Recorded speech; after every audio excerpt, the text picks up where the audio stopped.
Hello friends, आज का अपना टॉपिक रहेगा H TET previous year exams question जो हम सेट नंबर 8 में कर रहे थे। H TET previous year exams question, उससे आगे क्वेश्चन आज की क्लास में रहेंगे। और क्लास अगर ज़रा सी भी अच्छी लगे तो लाइक कर दीजिएगा और शेयर कर दीजिएगा। चैनल पर पहली बार आए हैं तो चैनल को सब्सक्राइब कर लीजिएगा। यहाँ हम एच टेट की तैयारी कर रहे हैं क्योंकि नेक्स्ट मंथ एच टेट का एग्ज़ाम होने वाला है 7 या 8 तारीख के आसपास। तो उससे पहले हम देख लेते हैं कि पहले किस तरह के पेपर में पूछे जा चुके हैं क्वेश्चंस, तो थोड़ा सा आपको इससे आइडिया हो जाएगा किस तरह का पेपर हमारा बनाया जाता है। एच टेट का थोड़ा सा टफ लेवल रहता है एच टेट का, तो इस एक महीने में हमें एच टेट की बहुत अच्छे से तैयारी करनी है ताकि कोई भी क्वेश्चन गलत ना हो। यहाँ पर हम सोशल साइंस एसएसटी के क्वेश्चंस लेके चल रहे हैं और डेली प्रैक्टिस सेट हमारे रहते हैं, तो प्रैक्टिस के लिए चैनल को सब्सक्राइब कर लीजिए। स्टार्ट करते हैं। पूर्ण चंद्रमा रात्रि को क्या नाम दिया गया है? ये अमावस्या है, पूर्णिमा है, ए या बी दोनों हैं, या फिर ए या बी दोनों गलत हैं। तो यहाँ पर पूर्ण चंद्रमा रात्रि, पूरी तरह से चंद्रमा आता है पूर्णिमा में, अमावस्या में चंद्रमा दिखाई नहीं देता है। नेक्स्ट क्वेश्चन है, निम्नलिखित में से कौन सा युग्म सही नहीं है? यहाँ पर कौन सा युग्म सही नहीं है?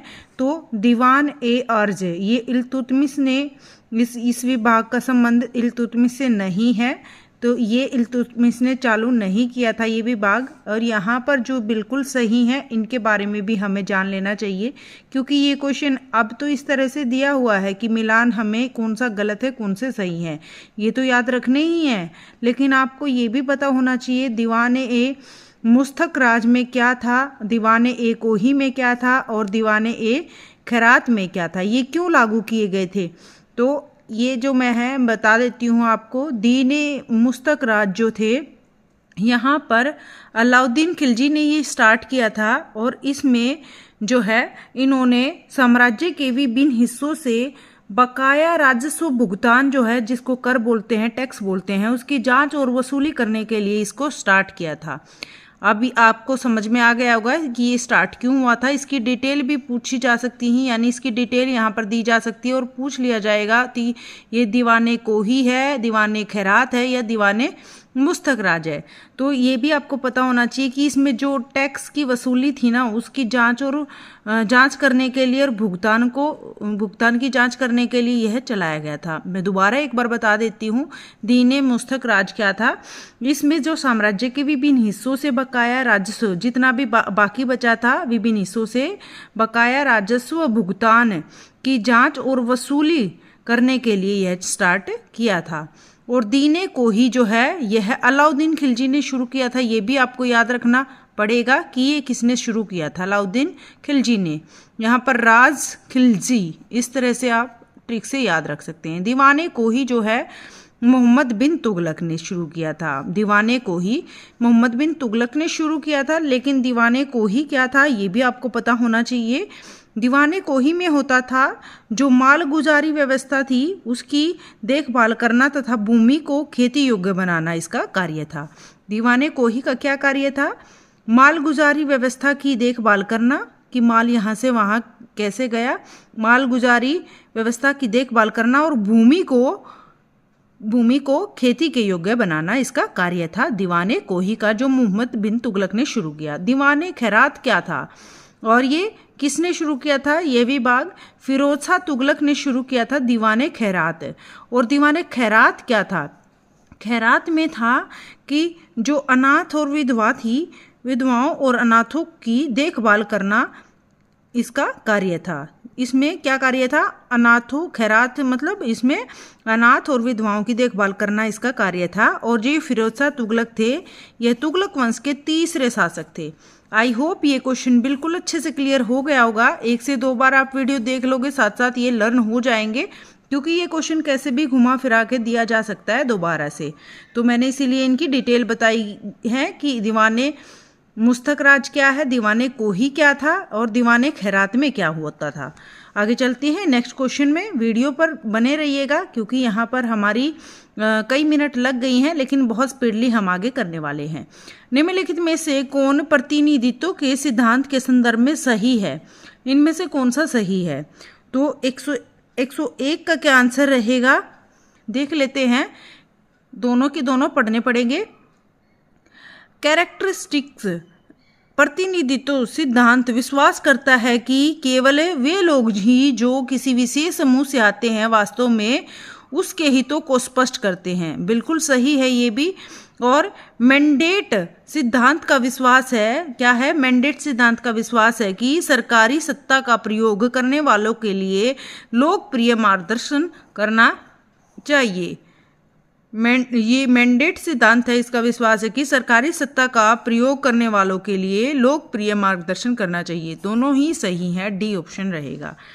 नेक्स्ट क्वेश्चन है, निम्नलिखित में से कौन सा युग्म सही सम्मिलित है। तो मतलब इनमें से कौन सा सही है ये देखना है हमें। अशोक, निग्रोध और मेनेंडर, नागसेन, कनिष्क, महा, कश्यप, हर्ष, वेनसांग। तो यहाँ पर कौन सा हमारा ऑप्शन सही रहेगा। तो ए भी ठीक है यहाँ पर हमारा, अशोक निग्रोध, अशोक निग्रोध बिल्कुल ठीक है। मेनेंडर, नागसेन भी ठीक है, लेकिन ये कनिष्क है, ये इनका महाकश्यप नहीं है। हर्ष वेनसांग ठीक है, यानी ये हमारा ऑप्शन रहेगा बी। ए, बी और डी याद कर लीजिए, सारे के सारे इंपॉर्टेंट है। आगे चलते हैं। कौन सा ग्रह अपने चारों ओर वलय नहीं रखता है। ऐसा ग्रह कौन सा है जो अपने चारों ओर वलय नहीं रखता है। तो इसका क्या ऑप्शन रहेगा, इसका ऑप्शन रहेगा पृथ्वी। पृथ्वी के चारों ओर कोई वलय नहीं है, बाकी सभी के चारों ओर वलय हैं। आगे चलते हैं। पानी जमता है 0 डिग्री पर, 5 डिग्री सेल्सियस पर, 15 डिग्री पर या 100 डिग्री पर। तो जो पानी जमता है वह 0 डिग्री सेल्सियस पर जमता है। निम्नलिखित में से कौन से RBI द्वारा जारी किया जाता है या जाते हैं और कानूनी वैध मुद्रा के रूप में कार्य करता है या करते हैं। तो यहाँ पर क्या ऑप्शन रहेगा, मांग जमाए, सभी मूल्य वर्ग के सिक्के या 1 रुपये के अतिरिक्त सभी मूल्य वर्ग के करेंसी नोट या 1 रुपये का करेंसी नोट। तो यहाँ पर क्या ऑप्शन रहेगा, 105 का। 105 का हमारा आंसर रहेगा। केवल यहाँ पर हमारा कौन सा सही रहेगा, एक बार दोबारा से क्वेश्चन पढ़ लेते हैं। निम्नलिखित में कौन सा RBI द्वारा जारी किया जाता है। RBI जो बैंक होता है इसके द्वारा जारी किया जाता है और कानूनी वैध मुद्रा के रूप में कार्य करता है। तो इनमें से मांग जमाए नहीं होगा, सभी मूल्य वर्ग के सिक्के नहीं होगा। नेक्स्ट यहाँ पर 1 रुपये के अतिरिक्त सभी मूल्य वर्ग की करेंसी नोट। यहाँ पर आंसर रहेगा सी, केवल सी आंसर रहेगा ये वाला। आगे चलते हैं 106 पर। निम्नलिखित में से किस राज्य में सिंधु घाटी सभ्यता का स्थल जूनी कुरन अवस्थित है। तो जूनी कुरन अवस्थित है गुजरात, महाराष्ट्र, उत्तर प्रदेश, पंजाब। तो यहाँ पर क्या आंसर रहेगा, ये है आंसर गुजरात। जूनी जो वर्ग है, जूनी कुरन है, यह अवस्थित है गुजरात में। कहाँ पर है, किस राज्य में सिंधु घाटी सभ्यता का स्थल जूनी कुरन अवस्थित है, गुजरात में। ठीक है फ्रेंड्स, ये प्रीवियस ईयर एग्जाम्स क्वेश्चंस हैं जो एचटेट में पहले आ चुके हैं और जो ये लास्ट एग्ज़ाम हुआ था यानी इससे पहले जो एग्ज़ाम हुआ था वही एग्ज़ाम में ये क्वेश्चन रिपीट हो चुके हैं। तो वीडियो अगर अच्छी लगे तो लाइक कर दीजिए और शेयर कर दीजिए और वीडियो में अंत तक बने रहिएगा ताकि और किसी की भी हेल्प हो सके। तो ज़्यादा से ज़्यादा लाइक करके शेयर करना ना भूलें। यहाँ पर हम क्वेश्चन नंबर 107 नेक्स्ट कर रहे हैं। सूची 1 और सूची 2 सम्मिलित कीजिए और सूची के नीचे दिए गए कूटों का उपयोग करते हुए सही उत्तर का चयन कीजिए। तो यहाँ पर हमें बताना है सही उत्तर का चयन करके क्या आंसर रहेगा। तो ए का क्या ऑप्शन रहेगा, तंजौर का बृहदेश्वर मंदिर। इस तरह के क्वेश्चन बहुत ही ज़्यादा पूछे जाने लगे हैं एग्जाम्स में। टाइम कंज्यूमिंग है लेकिन अगर आपका कंसेप्ट क्लियर है तो आप इजीली इन क्वेश्चन को डील कर लोगे। तंजौर का बृहदेश्वर जो मंदिर है यह कहाँ पर है। तंजौर का बृहदेश्वर मंदिर है, यह है हमारा चोल वंश में। तंजौर का वृद्धेश्वर मंदिर है चोल वंश में। नेक्स्ट है देवगढ़ का दशावतार मंदिर कहाँ पर है? देवगढ़ का दशावतार मंदिर गुप्त वंश में है। कहाँ पर? गुप्त वंश में। एलोरा का कैलाश मंदिर कहाँ पर है? एलोरा का कैलाश मंदिर है हमारा राष्ट्रकूट वंश में। और खजुराहो का कंदेरिया महादेव मंदिर कहाँ है? यह चंदेल वंश में है। ये बहुत बहुत इंपॉर्टेंट है, किसी तरह से यहाँ पर क्वेश्चन पूछा जा सकता है आपसे, अलग से भी पूछा जा सकता है। एलोरा का कैलाश मंदिर कौन सा है, यहाँ पर किस वंश से संबंधित है? राष्ट्रकूट वंश से। यहाँ पर एक बार और रिपीट करा देती हूँ थोड़ा सा। तंजौर का वृद्धेश्वर मंदिर चोल वंश, तंजौर का वृद्धेश्वर मंदिर चोल वंश। और देवगढ़ का दशावतार मंदिर गुप्त वंश। एलोरा का कैलाश मंदिर राष्ट्रकूट वंश। और खजुराहो का कंदेरिया महादेव मंदिर चंदेल वंश से संबंधित है। आई होप क्लियर हो गया होगा। सी आंसर इसका रहेगा। नेक्स्ट क्वेश्चन पर चलते हैं। भारत में वैसे तो हमारी 10 मिनट की क्लास रहती है, लेकिन पेपर बहुत नज़दीक है, इसलिए हम ज़्यादा से ज़्यादा क्वेश्चंस की प्रैक्टिस करने की कोशिश करते हैं। तो वीडियो में अंत तक बने रहिएगा, बहुत ही ज़्यादा इंपॉर्टेंट क्वेश्चन है, इस तरह के पेपर में पूछे जाते हैं बार बार। क्योंकि एसएसटी को ज़्यादा चेंज तो नहीं कर सकते, लेकिन लेवल हम इसका अप कर सकते हैं, लेवल बढ़ा सकते हैं। यहाँ पर 6 to 10 तक आता है पेपर, बाकी 6 to 12 तक आने लगा है अब। तो हमें उसके लेवल को देखते हुए हमारे प्रिपरेशन करनी है। तो चैनल से जुड़ जाइए फटाफट से, यहाँ पर आपको बहुत अच्छी आपकी प्रिपरेशन के लिए क्वेश्चंस मिलेंगे प्रैक्टिस सेट डेली। भारत में खाद्य सुरक्षा संबंधी कार्यक्रमों को कालक्रमानुसार व्यवस्थित कीजिए। तो व्यवस्थित करना है यहाँ पर 108 का क्या ऑप्शन रहेगा? इसका ऑप्शन रहेगा, एक बार देख लेते हैं। लक्षित सार्वजनिक वितरण प्रणाली बिल्कुल ठीक है। अंत्योदय अन्न योजना बिल्कुल ठीक है। एकीकृत खाद्य सुरक्षा योजना, खाद्य सुरक्षा अधिनियम। सबसे पहले यहाँ पर हमारा ए ऑप्शन रहेगा, फिर बी रहेगा, फिर डी रहेगा। पहले अधिनियम बनाया, फिर एकीकृत खाद्य योजना बनी या खाद्य सुरक्षा योजना बनी। तो ऑप्शन रहेगा हमारा बी।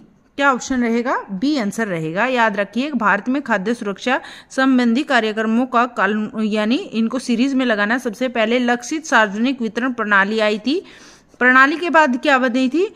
अंत्योदय अन्न योजना बनी थी। क्या योजना बनी थी? अंत्योदय अन्न योजना बनी थी। उसके बाद खाद्य सुरक्षा अधिनियम बना था। योजना के बाद अधिनियम बना था, फिर एकीकृत खाद्य सुरक्षा योजना बनी थी। आगे चलते हैं। नेक्स्ट क्वेश्चन क्या है? नेक्स्ट क्वेश्चन है, किसने माना कि संप्रभुता की धारणा को राजनीतिक सिद्धांत से हटा दिया जाना चाहिए? तो किसने माना संप्रभुता की धारणा को राजनीतिक सिद्धांत से हटा दिया जाना चाहिए? तो 109 का हमारा आंसर रहेगा डी, क्रेबो। क्या? क्रेब्बे इन्होंने ऐसा माना कि संप्रभुता की धारणा को राजनीतिक सिद्धांत से हटा दिया जाना चाहिए, क्रेब्बे ने माना। ये परिभाषाएं भी बार बार पेपर में पूछ ली जाती हैं, तो अच्छे से आप कर लीजिए। नेक्स्ट क्वेश्चन पर चलते हैं। नेक्स्ट क्वेश्चन पर चलने से पहले वीडियो अभी तक लाइक नहीं की है तो लाइक कर दीजिए और अंत तक वीडियो में बने रहिएगा। इंपॉर्टेंट क्वेश्चन हमारे हम कर रहे हैं आज की क्लास में, और यहाँ पर कंटिन्यू हम करते हैं। नेक्स्ट क्वेश्चन, लोकतंत्र की आलोचना में किसने कहा कि उदार या पतला लोकतंत्र राजनीति के बारे में बढ़ती संशय और सार्वजनिक संस्थानों की पंगुता में योगदान दे रहा है? तो यहाँ पर ये भी एक आलोचना है। लोकतंत्र की आलोचना में किसने कहे थे ये शब्द? याद कर लीजिए इस डेफिनेशन को, क्योंकि डेफिनेशन की जो लिखी है किसी ने तो ये कभी चेंज नहीं होती है और ये रिपीट हो जाती हैं। तो उदार या पतला लोकतंत्र राजनीति के बारे में बढ़ती संशय और सार्वजनिक संस्थानों की पंगुता में योगदान दे रहा है। तो ये किसने लिखा था? बेंजामिन बार्बर ने। किसने? बेंजामिन बार्बर ने। याद रखिए। नेक्स्ट क्वेश्चन है, कौन सा लेखक पुस्तक सही संयोजन में नहीं है? इनमें से कौन सा सही नहीं है? तो 111 का क्या ऑप्शन रहेगा? जर्मेन ग्रीर, जो है जर्मेन ग्रीर द फीमेल यूंच, ये बिल्कुल ठीक है, याद कर लीजिए। ये भी, ये पुस्तक देकर ये लेखक पूछ लिए जा सकते हैं, तो ये साथ साथ याद करते चलो। जर्मेन ग्रीयर, ये है the female eunuch, the female eunuch, Germaine Greer. आगे चलते हैं, गिरीर। नेक्स्ट है हमारा सिमोन डी ब्यूवोइर, तो ये है सेक्सुअल पॉलिटिक्स, ये नहीं आएगा इसका, तो ये बी ऑप्शन हमारा गलत है, यहाँ संयोजन नहीं है, हमें देखना है। अगला देख लेते हैं, क्योंकि ये हमारे करेक्ट है। तो ये पुस्तक किसने लिखी, ये लेखक है, तो ये साथ साथ लर्न हो जाएंगे। बेटी फ्रीडन, ये जो है ये किसने, ये इन्होंने लिखी है कि क्या पुस्तक लिखी है, the feminine mistake, the feminine mistake, ये लिखी है बेटी फ्रीडन ने। और फायर विद फायर लिखी है नाओमी वुल्फ ने फायर विद फायर लिखी है। बेटी फ्रीडन ने क्या लिखी है, द फेमिनिन मिस्टिक, और द फीमेल यूंच लिखी है जर्मेन ग्रीर ने। नेक्स्ट करते हैं क्वेश्चन, लद्दाख की मुख्य मानव गतिविधि है, तो लद्दाख की मुख्य मानव गतिविधि क्या है, पर्यटन है, कृषक है, या खनन है, या उद्योग है, तो ये होगा हमारा बी ऑप्शन। लद्दाख की मुख्य मानव गतिविधि है कृषि, क्या है, कृषि। आगे चलते हैं नेक्स्ट 113 क्वेश्चन। वीडियो में अंत तक बने रहिएगा, यहाँ पर HTET previous year exams question हम कर रहे हैं, बहुत इंपॉर्टेंट क्लास है। ये किसी ने मुझे मैसेज किया था कि सेट 8 में जो क्वेश्चंस हमने किए हैं वैसे ही क्वेश्चन कराए जाएं, तो मैंने आगे वही कंटिन्यू क्वेश्चंस किए हैं। यूएनओ की सुरक्षा परिषद के कार्य शक्तियाँ कौन कौन से हैं, तो कौन कौन सी हैं कार्य शक्तियाँ। 113 का क्या ऑप्शन रहेगा, ये देख लेते हैं हम। किसी भी विवाद की जांच करना जिससे अंतर्राष्ट्रीय घर्षण हो सकता है, किसी भी विवाद की जांच करना जिससे अंतर्राष्ट्रीय घर्षण हो सकता है, ये ठीक है बिल्कुल। यूएनओ की सुरक्षा परिषद जो है कार्य शक्तियाँ कौन कौन सी, तो एक तो शक्ति कार्य शक्ति ये है किसी भी विवाद की जांच करना जिससे अंतर्राष्ट्रीय घर्षण हो सकता है, ये इसका कार्य है। और नए सदस्यों के प्रवेश की सिफारिश करना, नए सदस्यों के प्रवेश की सिफारिश करना भी इसका कार्य है, तो यहाँ पर ये भी ठीक रहेगा। शांति और सुरक्षा के रखरखाव को खतरे में डालने वाले मुद्दों को संयुक्त राष्ट्र के अन्य अंगों के ध्यान में लाना, नहीं, ये इसका नहीं रहेगा, ऑप्शन इसका रहेगा डी, केवल ए और बी। आगे चलते हैं नेक्स्ट क्वेश्चन। भारत में ग्रामीण वित्त के लिए शीर्ष संस्था की पहचान कीजिए, शीर्ष संस्था की पहचान कीजिए, यहाँ पर ऑप्शन रहेगा नाबार्ड, क्या रहेगा, नाबार्ड। भारत में ग्रामीण वित्त, गांव में जो वित्त है उसके लिए शीर्ष संस्था की पहचान कीजिए, यह है शीर्ष संस्था नाबार्ड, क्या है, नाबार्ड। आगे चलते हैं नेक्स्ट क्वेश्चन, इंपॉर्टेंट है ये। आगे चलते हैं नेक्स्ट क्वेश्चन। निम्नलिखित में से कौन सा मानव विकास का सूचक नहीं है, इनमें से कौन सा मानव विकास का सूचक नहीं है, तो PQLI ये है बिल्कुल। BSE ये नहीं आएगा, ये ही ऑप्शन रहेगा। यहाँ HDI ये भी रहेगा, प्रति व्यक्ति आय भी रहेगा, तो ये नहीं, BSE कुछ नहीं है, मानव विकास का सूचकांक में नहीं आता है। PQLI आता है, HDI आता है, प्रति व्यक्ति आय आता है। निम्नलिखित में से किस शासक को पुराणों में सर्वक्षांतक कहा गया है, तो किसको कहा गया है पुराणों में